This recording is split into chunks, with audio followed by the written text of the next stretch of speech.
জামালপুর বিধানসভা কেন্দ্রের তৃণমূল কংগ্রেস প্রার্থী ভূতনাথ মালিকের সমর্থনে আজ আছাপুর অঞ্চলে অনুষ্ঠিত হলো এক বিশাল নির্বাচনী র্যালি। জনজোয়ারে ভেসে যাওয়ায় কর্মসূচিতে শুরু থেকে ছিল উৎসবের আবহ। হুট খোলা গাড়িতে করে র্যালির নেতৃত্ব দেন প্রার্থী ভূতনাথ মালিক।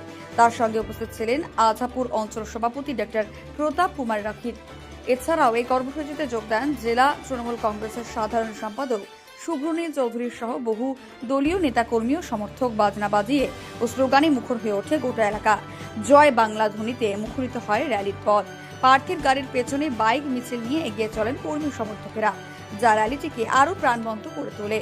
আজাপুর অঞ্চলের একাধিক গ্রাম পরিক্রমা করেন ভূতনাথ মালিক ও ডক্টর প্রতাপ কুমার রক্ষিত। প্রতিটি গ্রামে গিয়ে স্থানীয় মন্দিরে প্রণাম জানান তারা এবং মানুষের সঙ্গে সরাসরি যোগাযোগ স্থাপন করেন। র্যালি শেষে প্রার্থী ভূতনাথ মালিক জানান, এবারের নির্বাচনে জামালপুরে তৃণমূল কংগ্রেসের জয় নিয়ে তারা যথেষ্ট আশাবাদী।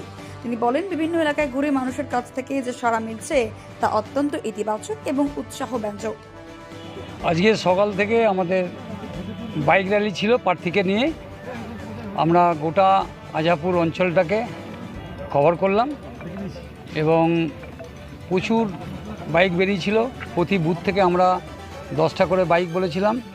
26টা বুথে 260-এর ওপর মানে 300 কাছাকাছি বাইক বেরিয়েছিল।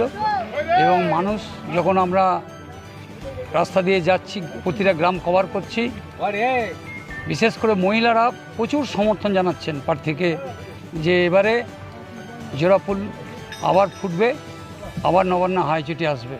এতটা পথ ঘুরলেন, কি মনে করছেন নির্বাচনী পথ আজাপুরে কতটা দুর্গম নাকি সুগম? আমরা বিভিন্ন পাড়া বৈঠক, বিভিন্ন স্ট্রিট কর্নার, বিভিন্ন সব কিছু করেছি, রোড টু ডোর ঘুরে দেখেছি। যেটা আমাদের অভিজ্ঞতা, এটা তৃণমূলের দুর্জয় ঘাঁটি। এখানে সিপিএম, বিজেপি, কংগ্রেস বলে কিছু নেই। 2-4 রাস্তায় যেতে যেতে 2-4টে ফ্ল্যাগ দেখতে পাচ্ছি। আর অ্যাকচুয়ালি আমরা সবসময় মানুষের পাশে থাকি।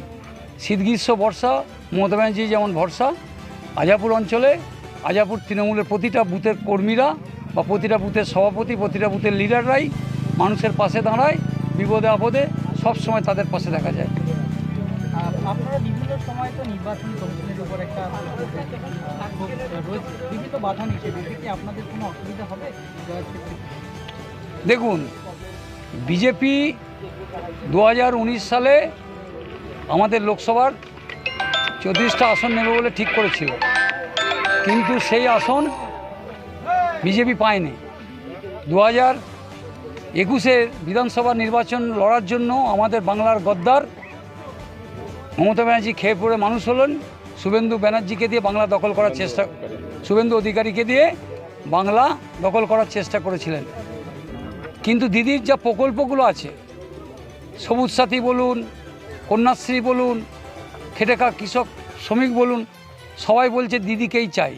তাই যে 2021 সালে সিট পেয়েছিলাম, অনেক বেশি সিট আশা করে যেটা করেছেন তার থেকে অনেক বেশি সিট পেয়েছিলাম। কিন্তু নির্বাচন কমিশন দেখলো যে আমরা এসআইআর করে কিছু মানুষকে বাদ না দিলে আমরা এখানে থাবা বসাতে পারবো না, কারণ আমাদের সংগঠন নেই, আমরা অর্ধেক বুথে বুথ এজেন্ট দিতে পারবো না। তাই মানুষ সিদ্ধান্ত নিয়ে নিয়েছে যে এই বিজেপি সরকার বিভিন্ন স্টেটে আছে। সম্প্রতি বিহার দেখলাম, প্রত্যেক মানুষ ফুটেজ আমাদের কাছে এসছে, বলছে বিজেপিকে আনলে যে কী বিপদ আছে। তো সেই ওয়েস্ট বেঙ্গলের মানুষ এই এসআইআর করে কিছু করতে পারবে না। আমরা মোটামুটি 220 থেকে 30টা আসন নিয়ে দিদি আবার নবান্নে আসছে। যুবসাথী প্রকল্পর মাধ্যমে যে সমস্ত বেকার যুবক যারা মাধ্যমিক পাস করার পর যারা কর্মসংস্থানের লক্ষ্যে যারা এগিয়ে যাচ্ছে, তাদের সহযোগিতার জন্য 1500 টাকা করে মমতা বন্দ্যোপাধ্যায় সাহায্য করেছেন, সহায়তা করেছেন।